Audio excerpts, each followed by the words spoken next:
direct. It's another Beyond the Veil, the unusual podcast. Jay Drizzy, aka the Green Star, presenting to you the Poetic Prophets. Co-host with the most, Black Sun Shaman. What's going on? Peace, love, light, and perfect resonance. Indeed. Thanks for joining us again, y'all. Thanks for joining us again, yo. So it looks like you out there enjoying nature, my brother. Indeed. Absolutely. Getting some of this good sun, trying to get in perfect resonance with my highest good and nature in my right now moment. Absolutely, man. You know, what we're going to cover today it could be heavy. Heavy for some, heavy for a lot. Heavy for me, heavy for we.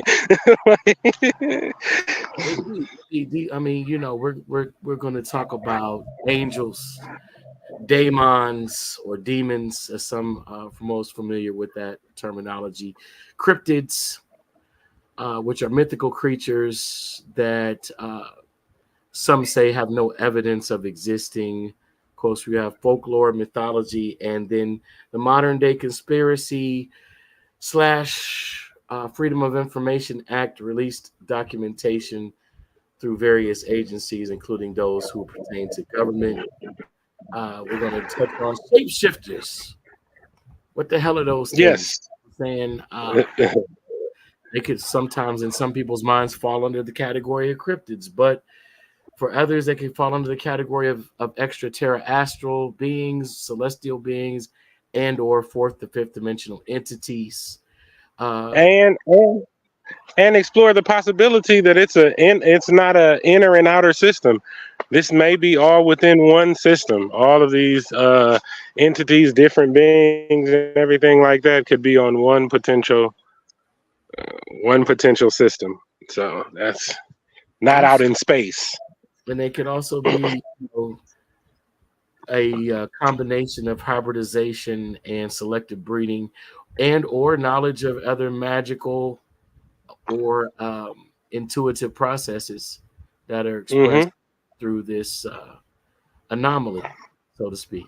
So we're going to talk about those things, and we're also going to get into what some have learned to refer to as the reptilian agenda and its connection with all of these phenomena / mystical or magical entities, instances, and appearances. So with that said, so where do we begin, right? Where do we begin? So, just for the audience sake, I'm going to share my screen.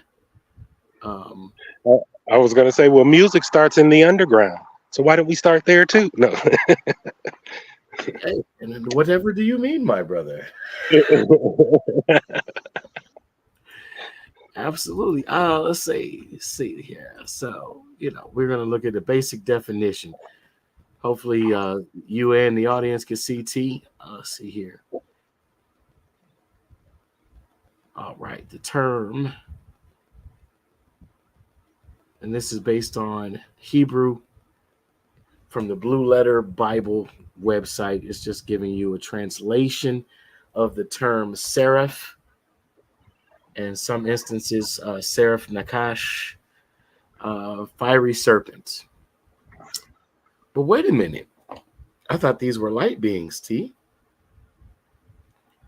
Are angels light beings? I've heard that they are. But the light beings that I know of from my studies in the little history, what they call that Lemurian period, they were more of an aquatic being than a land being. But that's my thought. You know what I mean? But yeah, I've heard that before. You mentioned a very interesting term there, Lemurian. So that is definitely a term that is familiar to today's esoteric / conscious community as pertaining to a landmass. Is that not correct? Yes, or should I a stage of development? It was a more aquatic stage, like previous to what they call the flood. It was the state of the world that it was in then.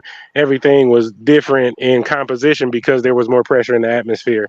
So that was the Lumerian epic Period. of yeah, period. Yeah. Hmm. Nice take. Interesting take on that. Absolutely. So, um, hmm, let's go ahead a little forward. So now under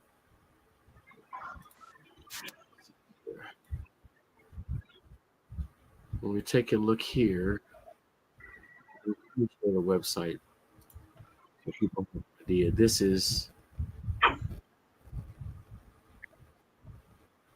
HebrewWordLessons.com. For those who want to do their own research to use this site. I'm sure there are several others, multiple others. Just for the sake of streamlining the conversation and getting to the meat of it.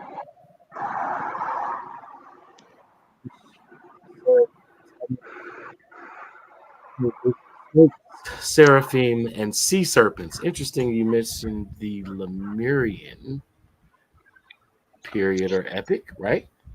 Mm-hmm. Mm-hmm. Mm-hmm. The period So from water to land.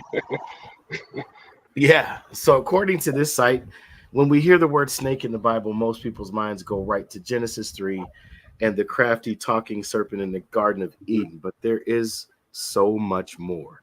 And this is what we So want to go with this so much more. But there are mm-hmm. three Hebrew words that get translated as serpent or snake: seraph, nachash, and tenin or tanin. I'm not sure how you Isn't know. Naga some correspondence to serpents too? Oh, absolutely. Even the book Kebra Nagast, the Kebra Oh, Nagast. You familiar with that? I want to say as to what the Book of Kings in the Ethiopic. APEP too. They have a APEP. Uh, We jumping, and, we jumping ahead. We jumping ahead now. oh, yeah, yeah, yeah. They all of those snake representations. Now you're making me think of all of the ones in all of the different cultures as well. And the Yeah, snake wasn't just the thing that it is today. It had a whole different makeup. It was more developed than what we have to us yeah. today. So the first serpent in the Bible, this is the most famous one, of course, the cunning snake who confused allegedly the humans with words. So Genesis 3, 1 through 7.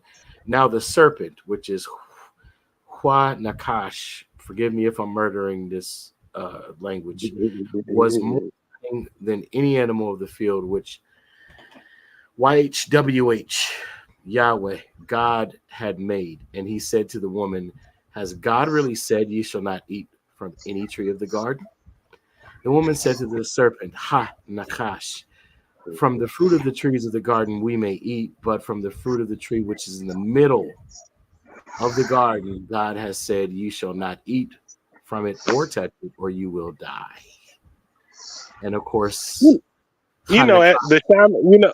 the shaman in me wants to just jump in there and say there are some hallucinogenics that open up specific brain centers within the human body or mechanism, and there's it also they changes the heart rates and breathing. You know, depending on which naturally occurring hallucinogenic you decide to use. And when you're dealing with the location of what that Garden of Eden is supposed to be, there is a plant located there that is called iboga. It's the second strongest naturally occurring hallucinogen in the world, and it's also a 100% cure for opioid addiction. So it's interesting to note that there was supposed to be a tree within those four rivers that they're talking about in this story, and there is actually a plant there that is one of the strongest hallucinogens, and it says it changes your whole life, and I'll repeat that because I know somebody's going to listen and say he doesn't know what he's talking about because he said 100%. So I'm going to repeat it to you again so that you could go research it and look it up yourself and discover it yourself. It has 100% opioid addiction cure rate. Ibogaine, I think it's Iboga is what it's called. Mm-hmm. Indeed. Indeed. I've done a bit of research on that myself. Uh, it's a reset Mm-hmm. supplement. I'll use that word. It can reset a person's psyche to a period of their existence prior to any trauma. Is that correct? Yep. According to your That is yes, and yes, indeed. It says from the collective explanations that I've looked over, the common explanation for what occurs during the process. You know, they got some tribal stuff they don't talk about, and then what they do talk about is they say you go through your life's experiences from the perspective of the person who you were implementing your behavior toward. Does that make sense? Did you catch it? yeah Like, okay, so yeah okay, yeah. So if I was talking to somebody, just for anybody who didn't catch it, if I was talking to somebody, I would experience it from being the person that I was talking to, listening to me talk to them and feeling what they felt and going through their emotions because you're then privy to the unified field. Mm. And so that is the common experience for people who, go through this hallucinogenic experience. All right, I'm gonna try to do something a little bit different. I don't know if this will translate well on screen, but I'm gonna try because I want to show you all an image, a symbol, and then I'm going to read an explanation. Um, I don't know if you can see this. Maybe my lighting is bad. I can see it a bit. Yeah. Uh-oh. When you held it back, right up there, you go, right there, right there. So I'll try to Yeah. describe it, and I'll try to pull an image of it up. Uh, so that's the zodiacal cross. All Okay. right. With the zodiacal cross, I'm going to read an excerpt from David Icke. Okay, I didn't really get to an explanation, so let me share my screen again, just so y'all, those who are not aware of who this individual is. This is just a Wikipedia definition, or not definition, description of this individual who has had a tremendous impact on a lot of people's understanding of looking into these matters and issues. Um, but that is still shot of Eh, Mr. David Icke. Mr. David Icke. yeah. Yes, indeed. Yes, sir. Shout out to Mr. David Icke. Yeah, and then big ups to Creed and Matois. Every time I hear David, I gotta We big ups have to to Creed and invoke Matois. the name of the elder, absolutely, in Yeah. the shamanistic tradition of griots, storytellers, keepers of the sacred knowledge and the flame of wisdom from the elders and ancestors. A great author.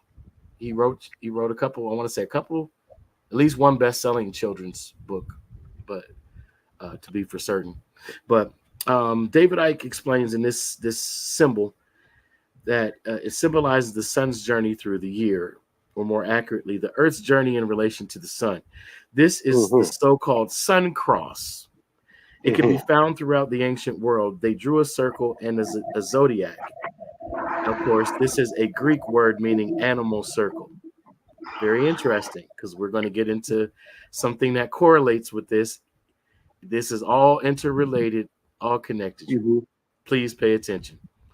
And added across to mark the four seasons and the solstice and equinox points. At the center of the cross, they place the sun, and this is where the theme of the sun, S-U-N, or symbolically the sun, S-O-N, in quotation, on the cross originates.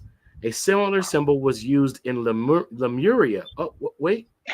A similar symbol was used in David Icke knew about Lemuria back 20 some years Mm. ago when I bought this book. Oh, okay. Relating James Churchward. Oh, another big name. Another big name in Signs and Symbol of Primordial Man.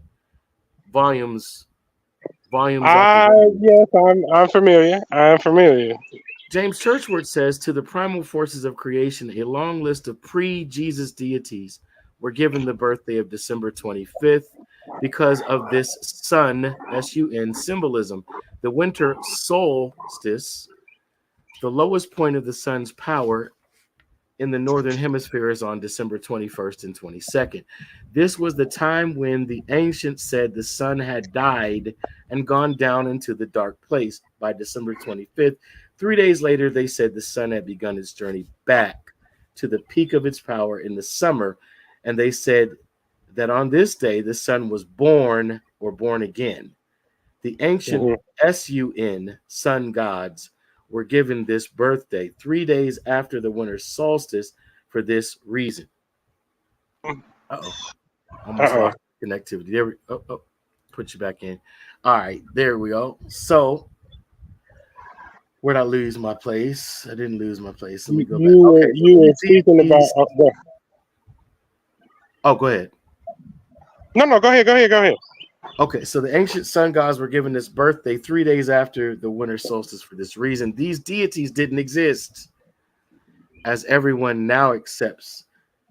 They were symbolic of the sun, and so was Jesus, along with much more other symbolism. The Christian Christmas, in quotation, is an ancient pagan festival under another name, and so is Easter. I could go and build on that name. That festival was some refer to as Kunsu Neferhept, Festival of the Lord of Light, which the Lord of Light would be the sun. I would like to add two things to what you're saying. The first and foremost, every religion is based from a pre-existing solar priesthood. And then even the planet itself is a member of that priesthood. But that's another perception for another time. And then go a little further into it. I want you, with your expertise on this subject matter, I want you to share with the audience. I'll say it like, I don't want to pull anything out of you, but you know what I'm saying. But what you feel necessary. Okay, just in light of this particular one, there's a priesthood when you travel back. Okay, so you have religion, then you have esoteric religion, and esoteric aspects of religion usually tied to more ancient thought processes. So when you get into Christianity, you have Christianity that's surfacely given to everyone. Then you have Christianity that's esoteric Christianity that's for the priesthood. And then you have another version of Christianity that's for your government. And these are the different levels of an expression of an ancient priesthood. And this happens for Christianity. This happens for Islam. This even happens for the occult. The occults. There's even more secret societies within secret societies who only thing that makes them different is the information they hold of ancient practices. So when you get back to the ancient practices are Helios. The ancient practice are the light, the ancient practice. So even when you get into your Illuminatis and groups like that, they're only mimicking a priesthood that's not theirs and utilizing the power of the information stolen from members who are part of that solar priesthood. But okay, that was it. That was all I wanted to, cause and I'm saying that in relation to what, and that is even in relation to what we're dealing with when we get into the shape shifting aspect, because there's a key part of that shape shifting plays in that solar practice. Indeed. So this is an example of the zodiacal cross. And one more thing. You showed the zodiacal cross, and I want to add on that there is a map called Global Terrarium or Globus Terrarium. Is from around the 13th or 1400s, 13 or 1400s. And the interesting thing about what you're explaining and showing now, there is a zodiacal reference part for locations on that map. So there are regions that pertain to specific zodiacal things. And then when you look at their zodiacal representation, they have animals also. So you have a zodiacal chart, then you have an animal chart, and these both correspond to land masses in an older map called globe. It's like global to ram to whatever it is. I'll make sure that when we leave the video today, I come back and put the name of the map in the comments below so you can go view what I'm speaking of yourself. Okay, indeed. This is another example of the zodiacal cross with the cross actually drawn in there. So of course you have nodal points, but you're only dealing with the four cardinal nodal points and the four primary directions, in which those points are what's the word I'm looking for? In control, in polarity and contrast, and also control over. So it gives them an overview. Generally, spiritually speaking, it gives not an overview. What's the word? It gives them a place of overstanding, meaning authority, the ability to manipulate, to control. But as this correlates to angels, so we would have in some religions four winds because they're dealing with air or the breath, or life force. the transferent mechanism between fire, which fire without air is etheric light, Correct. from fire to water. The transference system is air, the transference medium. Right. And then of course that fire becomes light. So when you deal with a light being, right? So then we deal with light bearer, we deal with the Lucifer principle, which of course Lucifer comes from Lucifer, Lucis and Ferris, both masculine in article of speech out of the lexicon of the Latin language or Latin form of speech, let's put it that way, which is considered a liturgical language, right? So when you deal with the liturgy, we're dealing with things that would be considered dead, right? Now, dead, of course, has more than one meaning, just like all of the other words that we're choosing to use in this description for you. So we're dealing with an It depends on if you're speaking English or legalese. Right. Which legalese is steeped in Latin, which means it's a liturgical language, which also would deal with the language of a clergy, a priesthood, right? So when they're invoking these things, of course, what is light to one could be shadow to another, which that's a whole nother build. When you said that, brother, I wanted to take them straight to the relocations that happened all over this place to relocate genetic resonance from people to their location on the planet that they had adjusted to over time of remaining in one location predominantly. Absolutely. Hopefully, don't lose you there. I hear the phone buzzing. Somebody trying to reach you right No, now. no, no. I'm here. But yeah, so when we dealing with angelic beings, so to speak, of course they call demons fallen angels, right? So then we would have to get into another aspect of the serpent when it refers to the name Satan, which would deal with adversarial, right? So adversarial, even though we were put in the mind frame in this society of good and evil, and it's not to skirt those lines. It's not the purpose of our discussion either. It's to get a greater understanding that adversarial means opposing, but also equal. So it's a balancing force to bring about the manifestation of a greater form, a greater understanding, a greater measure of growth. Let's put it that way. Like one of the scriptures in the Bible, forgive me, I'm not quoting text in chapter or book, but it says, brother is for adversity, while a friend loveth at all times. A friend is rooted in the word. Isn't that somewhere around where it says, and a harsh truth is better than a secret lie? Isn't that right around there? Proverbs, I know specifically says, faithful is the wound of a friend rather than the deceitful kiss of an enemy. Yep, that's it. Yep, that's it. That's it. Yeah. So adversarial forces are made to build strength, character, and growth within us. Like pruning. Yeah, absolutely. So when we deal with the concept of Nakash, Seraph Nakash, uh, we're dealing with a serpent, a light or fiery serpent.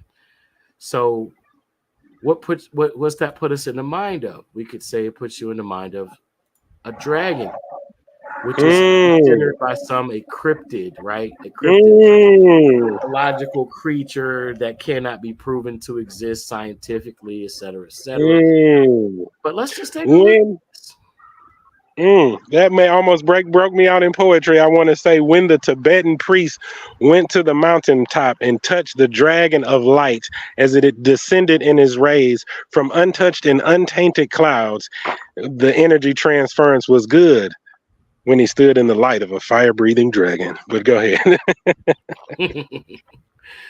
Right on, right on. So, of course, in the Mesopotamian myths, which we like to touch on from time to time, the god Marduk battled with the dragon Tiamat for supremacy over human beings. And in the Zoroastrian tradition of Iran, dragons were known as Azi, or serpents, and had more important roles in scriptures, mostly as demonic creatures. So we watched the fall of these creatures more so took place in the human mind. It took place in the realm of our perception based upon, I would say, the modern control mechanisms of, let's say, for example, maybe even government. Hmm. So we look at government. Or should we say no? We should clarify there and say no. The ones that have infiltrated pre-existing systems and use them to their advantage, because it's always going to be a governing system, even in that old ancient priesthood, where the rainbow serpent and all of that, with all of the rays, the seven ray temples, all of that comes from.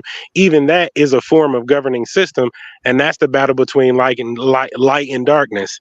Is the battle between the information coming in here into this system and being able to hit your serpent spine, or the light being hidden underneath clouds, baridium, and other chemtrails. But yeah, whatever. Sidebar. Go ahead. No, Message. no problem. Just keep jumping on ahead, brother. Uh, he's like, let's just skip to the good part. Now, yeah, no, I feel you on that. I'm gonna give you some examples, right? So in the book Children of the Matrix, we'll go ahead and check this cover out. It's pretty eye-catching. Children of the Matrix. And it basically the subtitle How an Interdimensional Race Has Controlled the World for Thousands of Years and Still Mm, Does by David and Icke. still there. And Mm, still does mm, by David Icke. So the bloodline theme, right? So the Christian bloodlines is a highlighted um, area within his. Let's see, what chapter is this? We'll tell you the chapter is called "God Save Us from Religion." Yeah. All right. So That's the so bloodline good of a theme title. continues with the creation and expansion of Christianity. The major players in the history of Christianity have been the same bloodline, the Reptilian Mm, blood. Among mm, them were the Piso family, Herod the Great, Constantine the mm. Great, King Ferdinand, Queen Isabella of what we now call Spain, who launched the Spanish Inquisition and supported Christopher Columbus, and King James the First, who sponsored the translation of King James' authorized version of the Bible. I had it all. Wait, no, they were fighting each other, brother. You can't be saying that. Wait, Mm-mm, mm-mm. Christopher Columbus was at odds with them, wasn't he? He was at odds with. He was trying to escape them, According to wasn't a he? survey in 1881, contains 36,131 translation version of the Bible, which according to the translation errors. Let me back that up. Let me recapture that. Boom. All right, King James version of the Bible, which according to a survey in 1881 contains 36,131 translation errors. All of these people are the same bloodline. So are Joseph Smith and Brigham Young, which you and I have talked about extensively recently. The founders of the Mormons and Charles Taze Russell, one of the founders of the Jehovah Witnesses, or I'm going to tell you the other name, the Watchtower Society. Oh, see, I was gonna go there, and so we are on the okay. Right. I was So gonna add in this is a them. continuation of Enoch's The Watchers when we deal with Watchtower Society. These are people who are very well aware or indoctrinated, put it that way, with the practices and keeping of the traditions and keeping of the traditions of the Watchers. So now give me the statistical chances that it was these very forces that created the Bible and decided what would be in it. They brought together the text of the Old Testament and the text they wrote or chose to form the New. Now, I can get more specific in that. The New Testament was called the Novum Testamentum, and it was mostly transliterated uh, into English by Desiderius Erasmus, Desiderus, which sounds like a Just name, right? But he's actually of what, Swiss origin? wait, isn't what is that guy, that judge that created draconian law? Because a lot of people, they'll be like draconian law, and then they'll associate it to like a alien race or something like that. And now we're talking about this family, and I wanted to I just wanted to say draconian law originated with a Roman judge. Yeah. So absolutely. You're kind of skipping the he's kind of jumping ahead again. Oh, I'm sorry. You know how I do. You over here sparking. You over here sparking my brain. The audience ain't gonna be able to keep up now. We got y'all. Ride with us. Come on. So let's see here. Let me just pick up with the relevant part. So I was going to explain. A man named Jacob von Liesfeld came up with the bright idea to put the Old Testament together with the Novum Testamentum. So this wasn't necessarily divinely inspired. That could be a point that one might argue from not even a theological but a scholarly standpoint. However, you would lose the argument, because the facts are that it was after the printing press that was invented by what was the guy's name there? The father of the printing press, Gutenberg. Gutenberg's printing press. So this is what made all of this possible for mass distribution. But Jacob von Liesfeld came up with the idea of putting the two testaments together under one cover. So they translated into Latin, English, and other languages. Even the original versions of the biblical text continue to be changed, phrases added whenever it suited them, and the philosopher Celsus wrote to the church. And you said the purpose of this was to break up the reality of their family interconnection. Yeah, or you could say to legitimize their additions or edits to the original inspired words that came out of various canons and various codexes. For example, the Codex Sinaiticus, another is the Codex Vaticanus, another would be the Septuaginta, also called the Septuagint, and another called the Vulgate, which I believe was a more of the Greek translation or transliteration there. Okay, Craig Stevens. Awesome. Well, you're going to go ahead and be put on timeout, buddy. Actually, I'm going to go ahead and just ban you. You sitting outside naked for all to see is not relevant to what we're discussing. So good job. Wow. So okay, the Lestrange. So here's another thing. Hey, go get in the sun, bro. While you're out there, go stand in the sun. He looks like he needs the sun. Either that or the sun might kill him. Either way. Neither here nor there. Back to what we were discussing. So the group sex, the Illuminati strategy can be seen so vividly. So he goes right into the Illuminati. So before we dig into that, if we even choose to, because we could save that for a whole nother discussion. This is so layered. Yeah, Um, that's why I keep jumping in because I'm like, yo, you keep hitting these substratums of the you know what I mean of intentionally, the yeah. because this. Okay, so if we give it to you all at once, it's our narrative. I don't want this to be my narrative. I don't want this to be T's narrative. The desire is for you to objectively observe all of the data and place it in formation for yourself. Let you become self-informed, therefore your spirit bears witness to the truth that you can discern. Because the truth that T might be able to discern in one moment, I might not be there in this moment. It might take me 2 hours. It might take me a 24-hour period. It might take me a year to reach where he's at in his discerning of a certain truth, and vice And versa. vice versa. And yeah. I don't want to tell you what to think. I don't want to tell you how to think. I just want you to think for yourself. Um, I think we both have that goal. I don't mean that as like Yeah, as yes, opposed, indeed. but yeah. So the reason why I'm hitting these stratums and then bouncing around here, okay? We promised them we talk about the various topics. So cryptids is next Mhm. in line. I'm just gonna touch and go on that because for a lot of people, cryptids are just a figment of their imagination. They could be a product of hallucinogenics. They could be a product of certain chemical releases of the brain. Um, But so is but every perception you have. But okay, I we'll was leave going that to there. say that. I was going. Yeah, you got it. That's where I was going with it. So one person's reality is not always shared in the moment, just like we just discussed with discerning of truth, right? Mhm. So an example of a cryptid. I'm sorry, I'm looking at it but not sharing it. Let me share it so you can see and they can see the heck I'm talking about.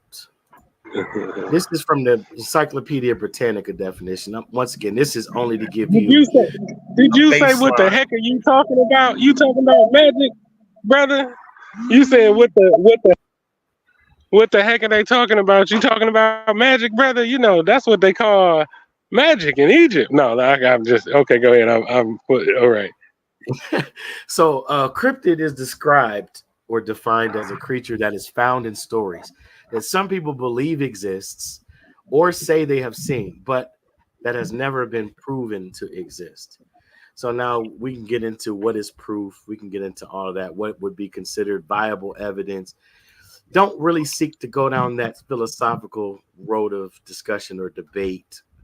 Uh, but okay, person says, well, I was walking through the woods and I was searching for a fishing spot. I finally got to the lake, and as I approached, a mermaid popped up out of the water and told me that I couldn't fish here and that I wouldn't want to eat anything pulled out of those waters anyway because it's enchanted.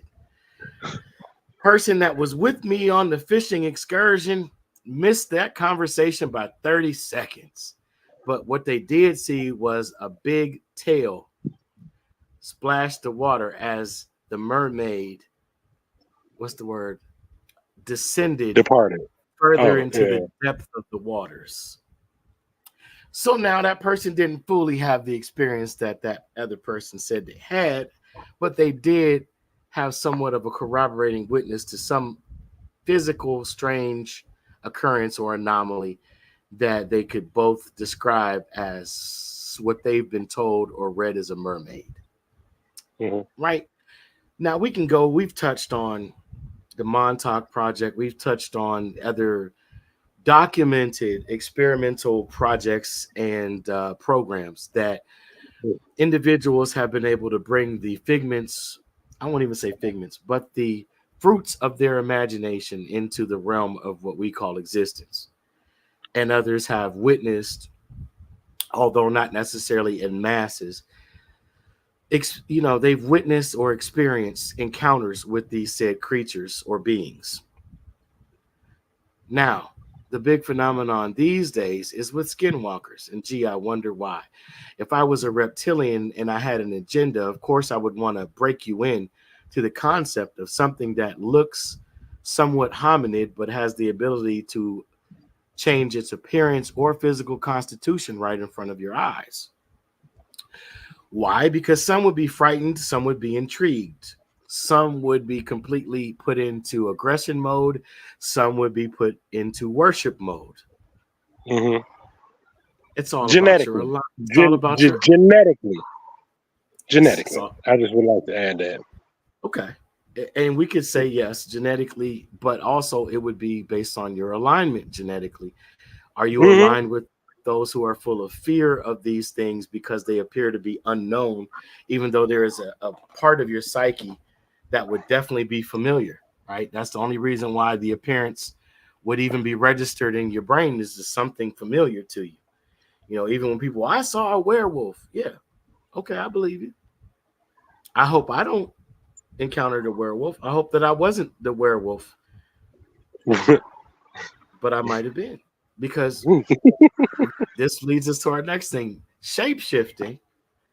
5 facts about shape shifting. Now, this is I'm saying this loosely because I'm quoting from a website, and this is only for a frame of reference, not anything that I particularly or T particularly subscribes to or ascribes to as belief or faith. This is simply something we have both encountered through shamanistic studies, through studies of things that would be labeled by some as witchery, sorcery, magic, so on and so forth. Even though those words do differ in true meaning in their fullness, we're going to use this for the sake of conversation and the intrigue of these topics. So, number one, and this is so funny to me. It's interesting when I say funny. It's kind of not just humorous, but like kind of what's the word? Quirky that someone would just matter of factly state these things. Like number one, okay, principle of shapeshifting. Shapeshifting is the transformation of a human into animal form. Shapeshifting is a way that people can become fully in tune with their natural instincts, bonding them with an animal they most identify with. Traditionally, shapeshifters might transform into wolves, bears, or eagles in order to help heal or protect their communities. Now, those animals are very interesting in specificity. You want to know why? The books of the prophets, where they talk about a four-sided beast with the face of a man, the face of an eagle, the face of an ox, and the face of a bear.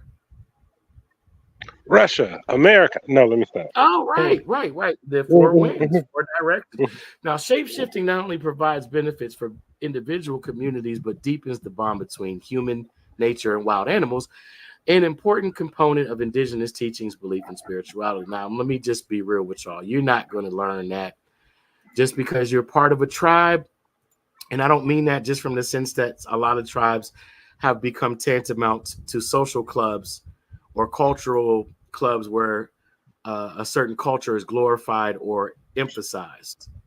Such Um, diplomacy. you know how I roll. I mean no harm or offense to anyone, but I'm still going to tell it like the TI is. I just might choose more fluffier, prettier words at times. At times, sometimes you know what I'm saying. I just come with it, just from the hip. Now anyone can shapeshift. That's number two. So just know that you can go and shapeshift. Now I'm not going to get Mhm. into what I know on that in this episode, not fully anyway. And I know T's not going to do that either. But there's some things start with a mirror, and I'm just gonna kind of just set that there. Now, My traditionally, goodness. hunters might shapeshift more often than others. Elders and healers might also be more likely to shapeshift in order to protect their tribes. Mhm. That's the one that was most interesting to me when I was 9 years old at the public library there in Youngstown off Glenwood Avenue, right next to the doctor's office. Y'all know where I'm talking about. There's a nice, wonderful restaurant you should go and visit. Nice soul food restaurant there now. Uh, Shout out to my guy Jody, the owner, operator, and awesome chef. Now, however, anyone who can train themselves to let their ego go and become shapeless can take on these qualities of their Come on, man. chosen animal. Come All on, it man. takes is practice, diligence, and self-awareness. Come on, come on, man. Come on, man. Now Those, you know go ahead. you make me think about the you made me think about the freedom that comes when you dance and the freedom that comes when you Is that the next speak. principle? Wait a Oh, second. How? What? What? 5 facts about shape shifting. Is that number 3? It oh, is. It oh. is number 3. Okay, I'm gonna shut up. I'm gonna just, No, no, you're good. You're good. But it just shows, like, we're in sync. We're in synchronicity. Number 3, shape shifting occurs during dances, rituals, and other ceremonies. The shape shifting process most often occurs during, it says, Native American song, dance, hunting rituals, and other ceremonies. But of course, we know that there are um, audio and visual alchemists.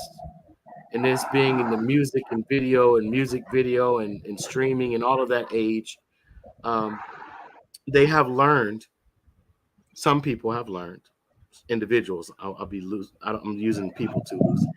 Some of them are just individuals. We can't prove whether they're people or entities, but nonetheless, they usually use the hands of a man or woman to produce what we call these audio alchemical responses. So dancers might dress themselves in feather or animal pelts, like we've talked about recently, animal pelts to activate their instinctual animal spirit while they move. Now, there's also a part that some might consider gross, but is absolutely necessary if you wanted to bring about that effect. Is the skin on skin aspect. It's not just for mother bonding with child or father bonding with infant child. There's a process alchemically that transfers between blood contact, and I would not encourage nor here's endorse this. Just here's saying. an a further interesting note, which I'm not. Well, further interesting note.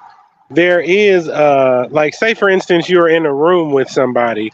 When you're breathing, you're even though you're across the room from somebody, the breath will still travel. The breath actually will make a line to the other person, and you can depending upon its focus and direction.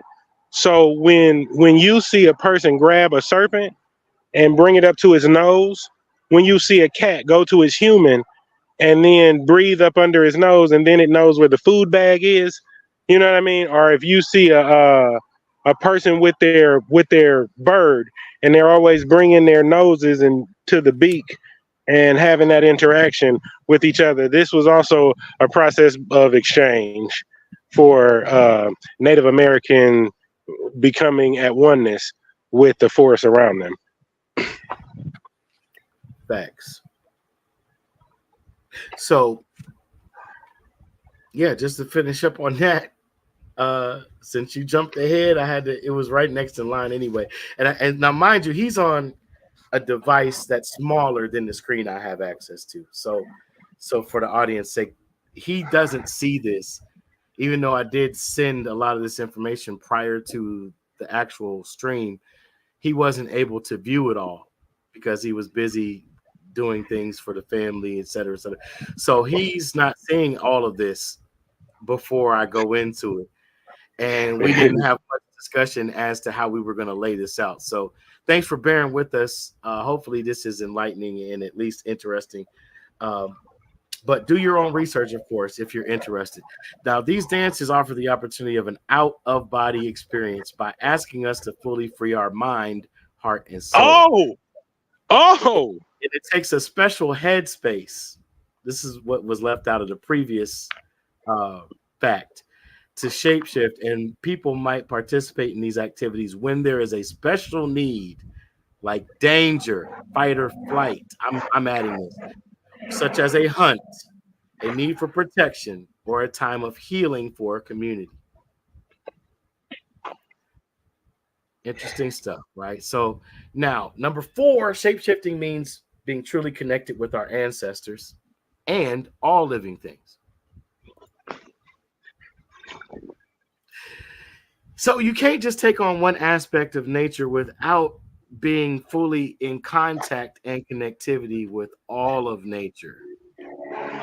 And of course, we all have favorite things within nature and we have not so favorite things within nature. One person might love squirrels, but get creeped out by the sight of a garden snake. Another person might love garden snakes, but can't stand rat snakes or milk snakes.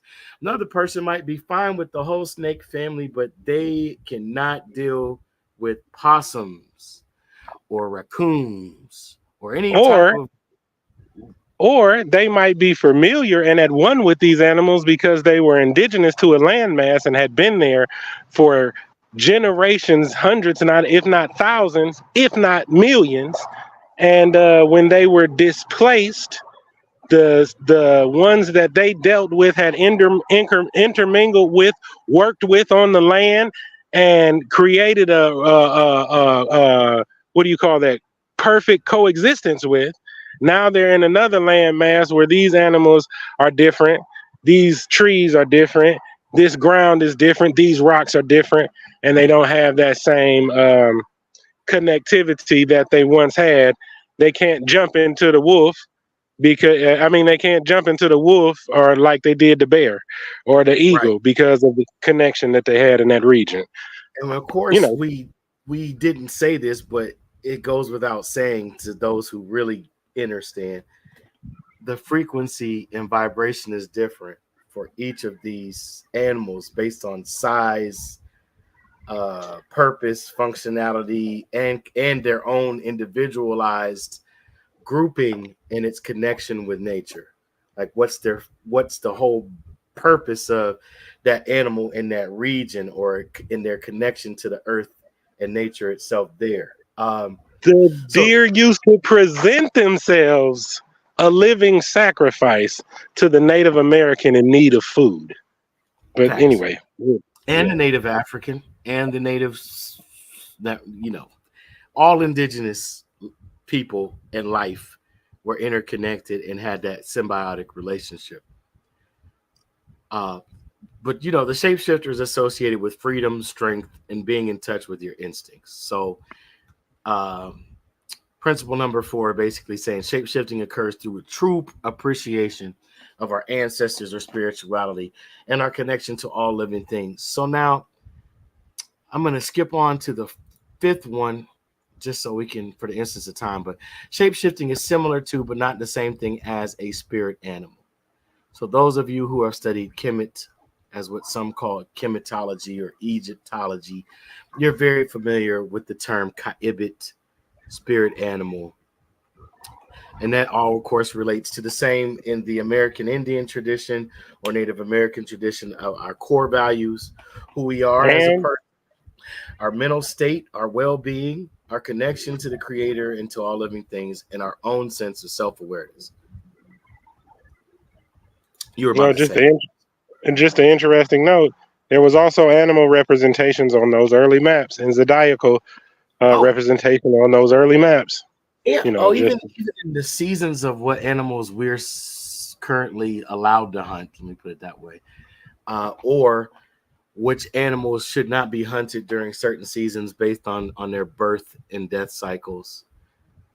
Um, it's all connected, y'all. Even the way that our ancestors used to travel along a zodiacal path, they basically followed the sun. In some hmm. instances, they in some instances they tracked the moon because you got to understand the moon is conducive to the growth of certain life because it is the only light during the dark hours on the surface. So this is not any disrespect to the moon or the lunar priesthood. It's simply saying, everything has its time, purpose, and season. So when we're dealing with that understanding, um, they would move along this chart. Their course was already charted. And so the land and everything would be turned over for the next group of Uh oh, family. your mic dropped. How about now? I can hear you very low. Is it? Go ahead, say something. Yeah, I'm still should be good. I don't know what happened. It dry. Okay, now there you go. There you go. So yeah, sorry about that technical difficulties. Y'all understand? But yeah, these cycles of travel were all connected with the understanding of that chart, that zodiacal cross, and the corresponding signs throughout that pattern of movement or cycle of movement. I don't know. We lost T there for a moment. I don't. His phone. T, if you can still see me, you might want to move to a different area. There you go. Let's see. It might just be the area of the yard. I was going to tell you certain trees might not like the frequency change. I stood Um. on that black stone again. That's what happened. Well, the okay. All right, gotcha. We'll get into the black stone on another episode, but so where we leave off, cryptids, shapeshifters, boom. So now understanding that these stories of skinwalkers, of course, there's a different correlation between different shape shifting phenomenon. Some are abilities, some are punishments. Some are punishments because of the misuse of abilities. A good movie example is called Antlers. 2021, the movie was released. This is before all these other Skinwalker movies. But you need to find out the original story behind the so-called Skinwalkers. I guess you could describe them as shapeshifters, but this is more a punitive display of someone's avarice, greed, hostility, anger. So they become this altogether predatory, dark creature when the transformation takes place. And if you want to get into MK Ultra mind control operations and how they made those children to be what they wanted them to be through whatever programming they applied to them, well, when you get off into them really, really off the beaten path people, they're supported by the governing body.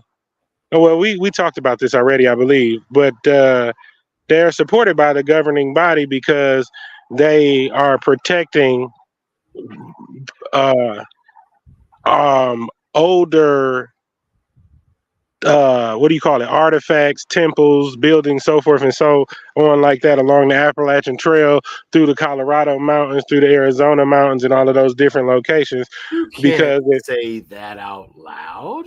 it, Do you know whose administration is in control? No, we're talking about reptilians, so I figured I might as well say that when you get up there are temples and things like that, and then there's underground civilizations, and interestingly enough, the government has known about them, has discovered them, and does not bother them and sustains their life. And then we also know that there are military bases found in the same locations as these individuals are, which is, something interesting to consider when you're looking at lineages that intermingle within their own bloodlines as a practice. I can't believe you just said that out loud.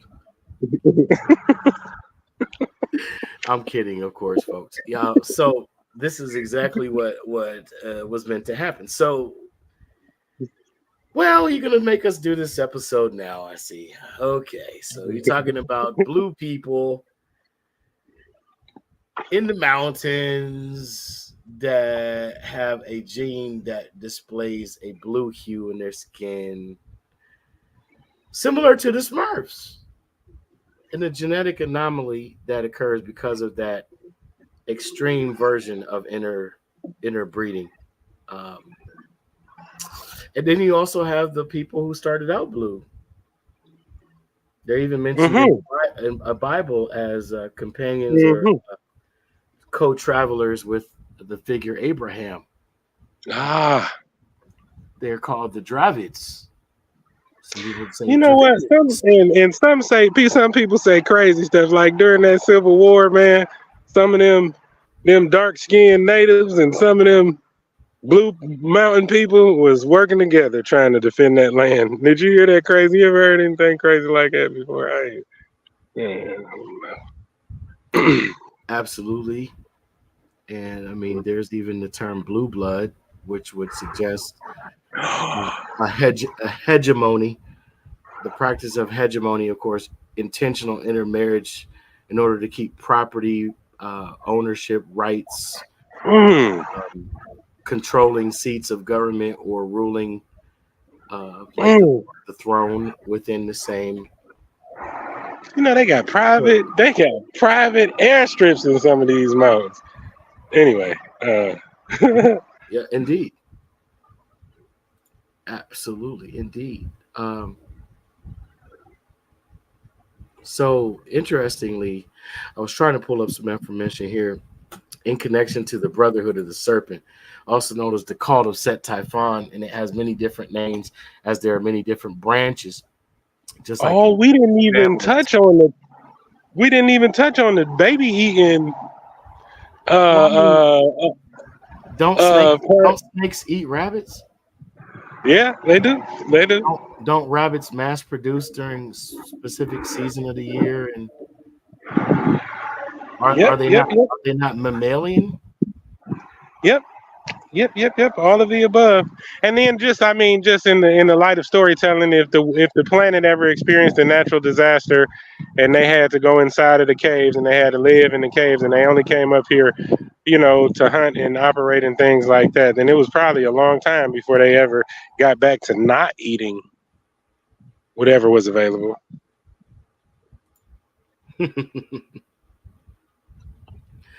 Absolutely.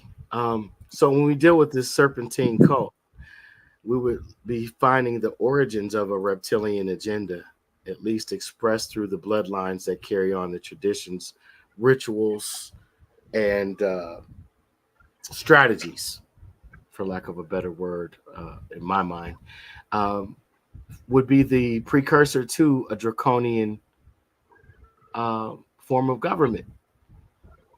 And we recently had, former Speaker of the House, Miss P. Losi, Hmm. say in public a public press conference that they were draconian and that they were unapologetically cold-blooded and draconian in their strategies. Hmm. Interesting Hmm. enough, because of past, what's the words I'm looking for, past alignments of former Republican leaders, the image of bias upon racial lines has been the projected uh, reality for some of the red party. But when we look at red and blue, they make purple, which is the color of royalty. Exactly. And Yes, so what indeed. people are missing is we have two wings of the same eagle. And then at the beginning of the conversation, quick reminder, I said that there is a version of Christianity and all of the religions that are for the masses. Then Hmm. there's another one that's for the priesthood. Oh well, you can say the priesthood, the clergy, and then there's another one that's for the government. And so you got blue, red, and purple. So whenever you have the worship of energy or entities, whether it be in the third dimensional plane, whether it be in the outer body, fourth and fifth dimensional planes of understanding or experience, you're dealing with the formation of cults. Cults is not just, as they used to call them, sect or sectarianism. It is a culture that is brought forth out of a certain perception of serving that particular energy, right? So one would be responsible for indoctrination and mind control. Another would be responsible for the glamorization of the culture itself. Another would be responsible for not only the glamorization, but the exaltation of that culture over all other cultures.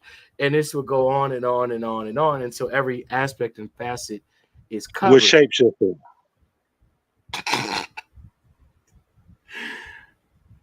Indeed. I mean, after all, perception is stronger than truth or fact in the mind of the perceiver.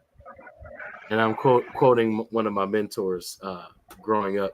My religion philosophy teacher um, taught us that early on. If you want to change a person's mind, you have to change their perception.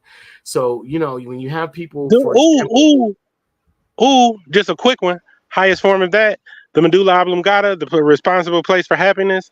Within a Tibetan who does a certain type of meditation, they have the largest happy center in their brain. So this shows how the mental can have a direct effect on physical reality because they were able to meditate themselves into a different construction physically. absolutely, mind over matter. Mom, Mm-hmm. mom. Interesting, right? How English kind of consolidates the use of these ancient terms, even in phonetics, and we call it a spell language, right? It's a language of casting, but Mm-hmm.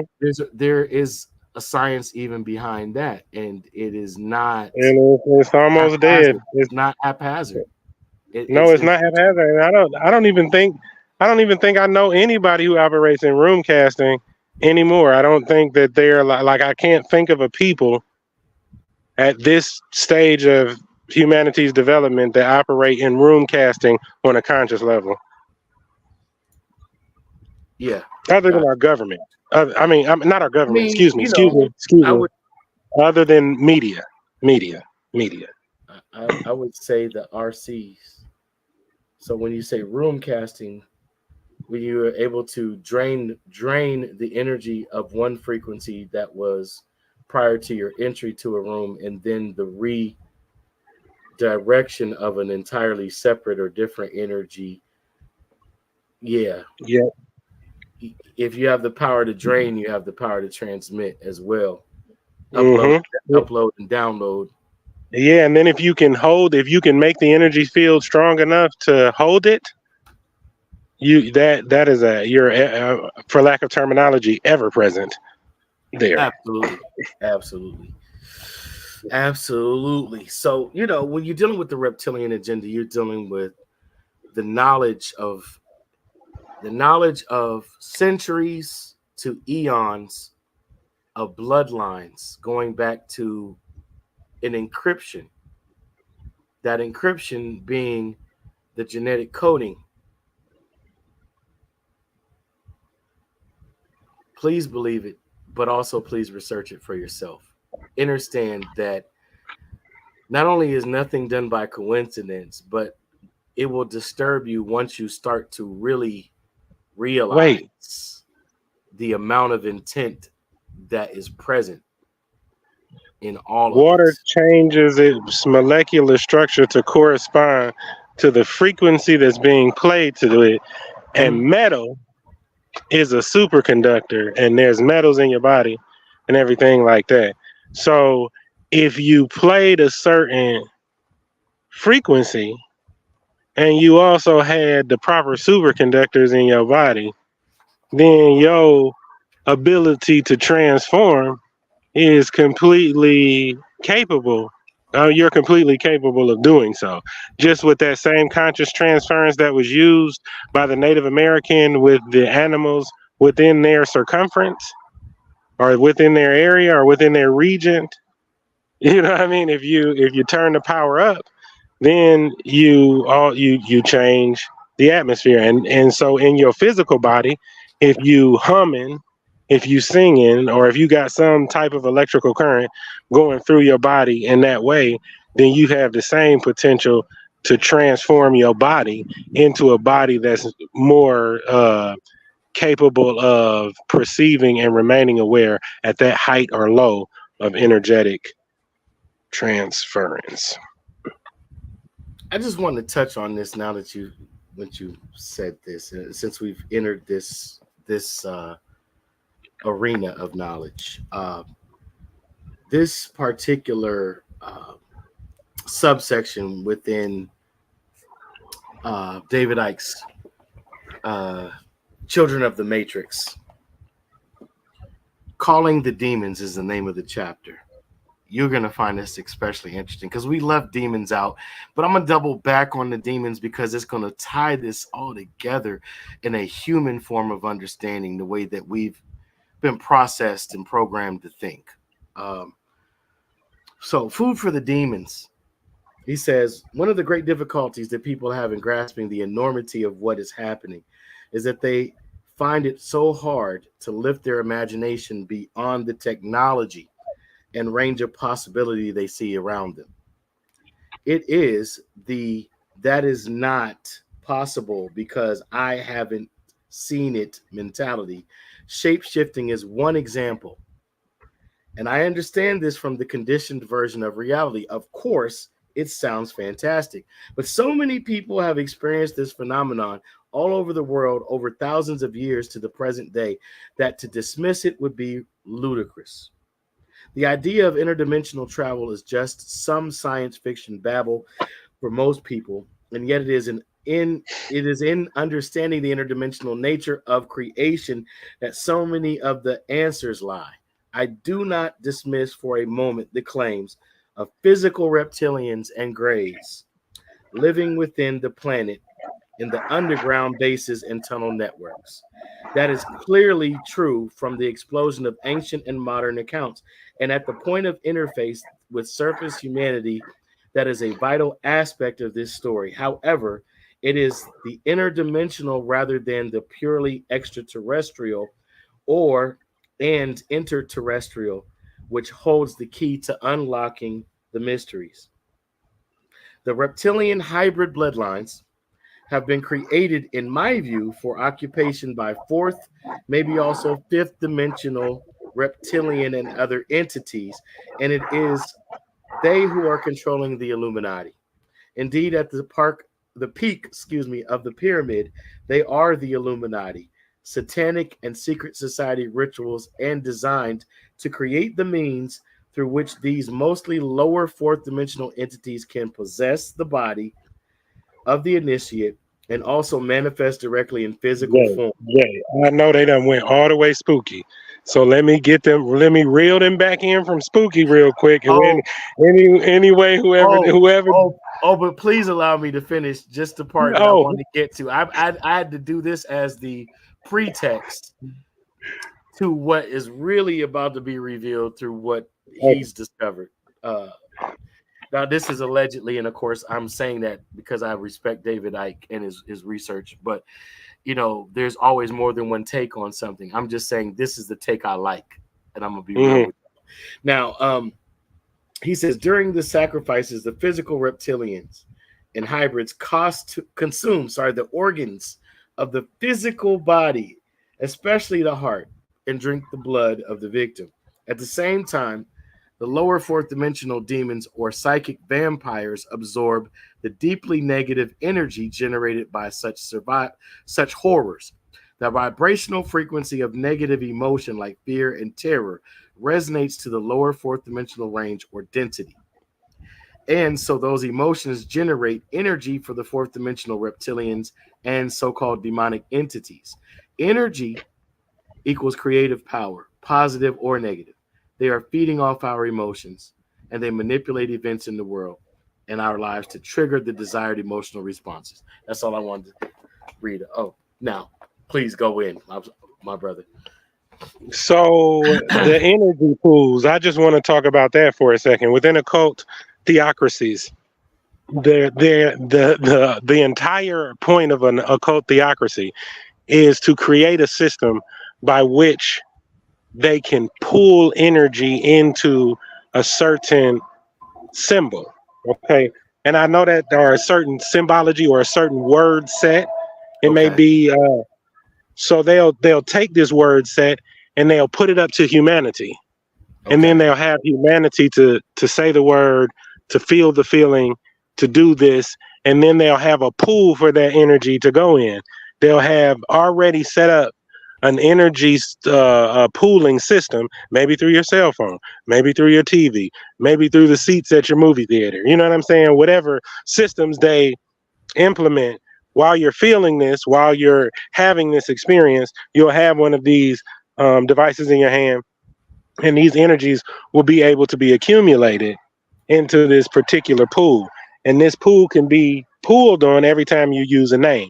Let's give the science of a name just so you can understand that a little bit more.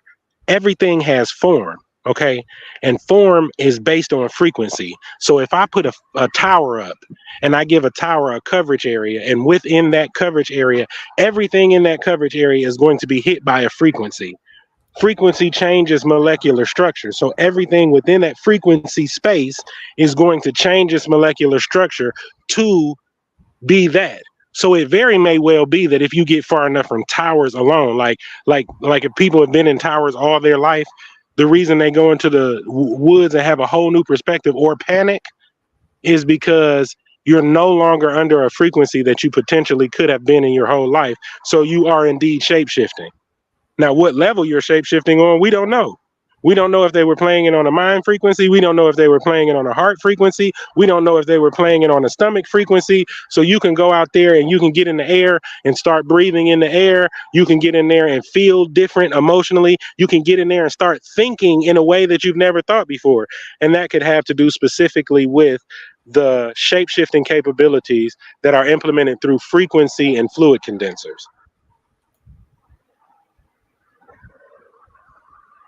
Amen. No, yeah, absolutely, absolutely. So, I mean, look. And just to add on one quick thing, you mentioned earlier that they would play a frequency and it would distort the technology that these beings may have been using to hide. Interesting note, if you get into the woods and you get into the caves and you get into those things, there is going to be, in fact, a frequency change. And when you're talking about dimensions, if you go into the ocean and you go down so far, some creatures cannot exist at a depth lower than a certain point, because if they go up any higher, they have to change form. Well said. Well said. I got another guest that wants to come on, so let's bring him on. Let's say peace, Elder. What's happening? Peace and blessings. You and your household. Hello. Peace. Thanks for joining us. Thanks for coming on the Beyond the Veil Unusual podcast. So, Amen. You want to introduce yourself to the audience? Tell them just a little bit about who you are. I'm Limber Priesthood. Have an organization called Limber Kingdom International of that Israel. We deal with culture, African culture, American culture, and we connect the dots with those from the past and future. Indeed. Thanks for joining us once again. But yeah, we're discussing angels, demons, cryptids, shapeshifters, and the reptilian agenda. Oh wow.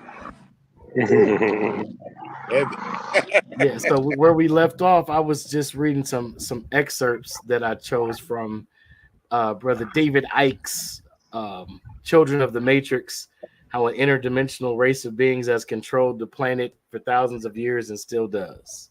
That's a long mouthful, but y'all got to understand he had to give that long title so you know what you're getting into, when you dig into his information. And of course, he's not the only person that's written on these topics or researched these topics at a great extent. We mentioned one of the scholars and Griot's Credo Mutua. Yes. We've shown clips on the podcast of him interviewing with David Icke specifically. If you're not familiar, Elder, Credo Mutua was drawing pictures of the Sith Lords that are depicted on Star Wars in the 1950s and 60s before George Lucas ever presented the comic strip or the film version of the Star Wars epic. He has depictions of Darth Maul, for example, who he described as a a reptilian Sith in one of the what do you call it? The Chitauri? Isn't that the word he used? T. The Chitauri is their word for Yeah, that's exactly what it. sky That's people what. or Anunnaki. It's Yeah, fascinating. he It's called them. amazing. Yeah, but he He describes called that them these. the cheat out, and then he said that they were underground. That they were. That's where they would come from. He explained that they came from underground. Yes. Yeah, so and some of them would come from the sky, but that was where they would ultimately reside when they were in this plane. They preferred to be within those. Is it low or high pressure system? I apologize, T. When you go into the cavernous. Low. I think it's a low pressure. So But that they no, it is more pressure though. So it could be high pressure system, but the low pressure no, yeah. So it would have to be a higher pressure system because there's more density the further you go down. Yes. So they would be in these compressed environments, So when they come up to the surface, their ability in the realm of hominids would be considered, metaphysical, beyond the perceived norm of physicality. It would seem like some straight up superhumans.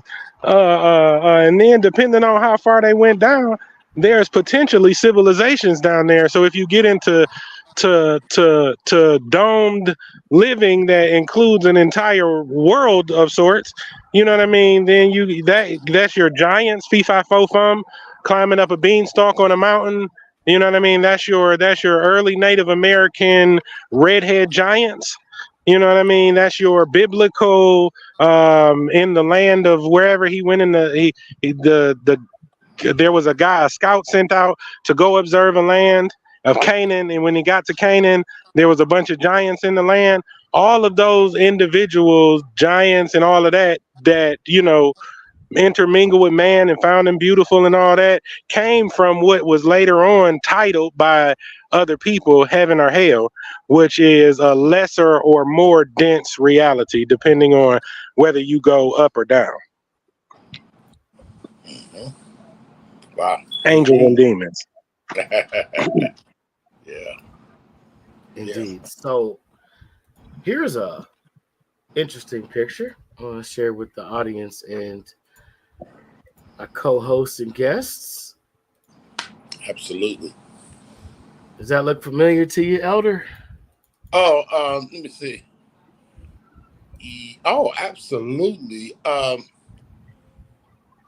When I see that, first thing that comes to my mind is that the American Indian, when they set up their environment, they always had a circle within a circle, and tribes around the world, in Africa, and most villages are set up. The circle is protection, and the outer circle takes care of the inner circle. And these circles, you see them in a lot of what you call them crop dustings. You know what I'm talking about? When crop circles. Yeah, them crop circles.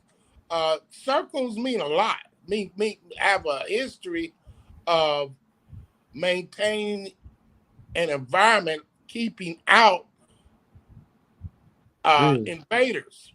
So, when you see that, and when I see that, that's the first thing that comes to my mind. That, so and you're looking at Adam's calendar in wow. South Africa. This Wow. is one of my favorite sites to read about. This goes back over 200,000 years.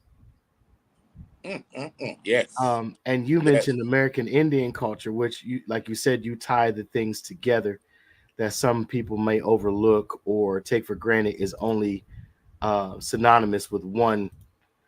But we've had many discussions and we agree like these, it's got to be the same stock of people. And I don't mean that from more a racial identity. I mean more of a genealogical identity. Yes. Right, T? Yes. What's your thoughts, T?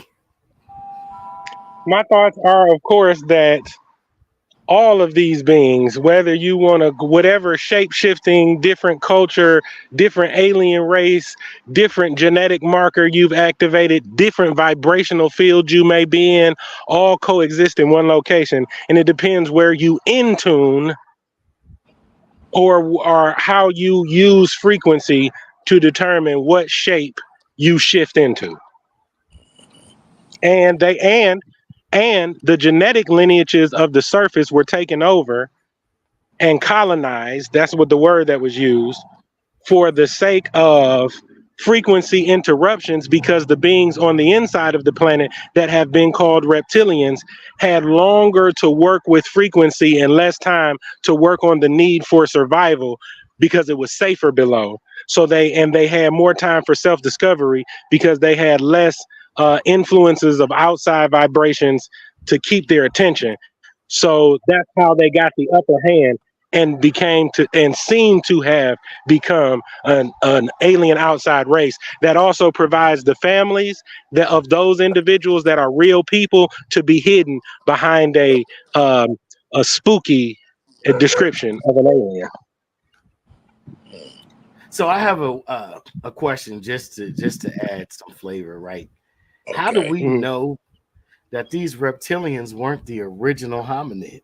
How do we know that these huge serpent mounds and sundials and calendars are not connected to a pre-existing reptilian society that was once the normal inhabitant of the surface of the planet?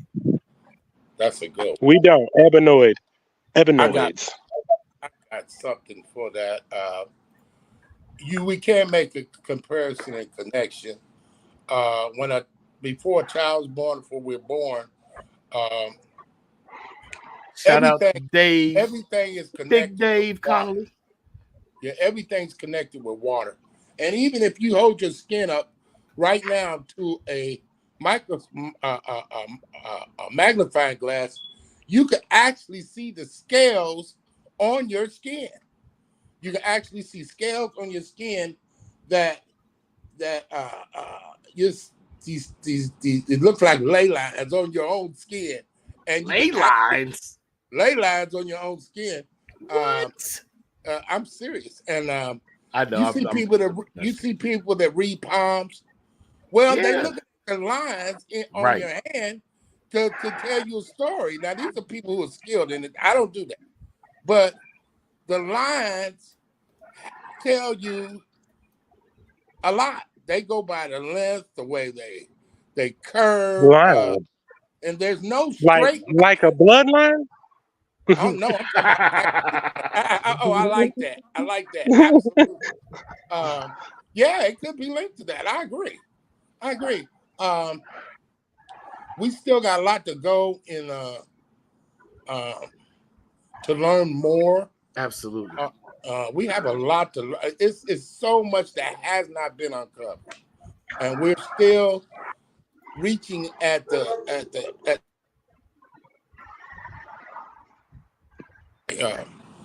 reaching at the surface on things, making the connection. That's why I love making the connection, because it almost validates itself when you can see the comparisons rather than to see the divisions or what divides us from one another. When you look and you start comparing, see the commonality of something, you actually can almost pinpoint, a history unbeknown, and true indeed. We're still searching. Jay, I have to run and get my children. Do you mind if I share one more thing before I run?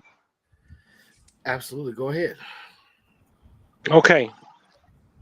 If you want to know this to be a reality for yourself, there's something that I suggest you try. Okay.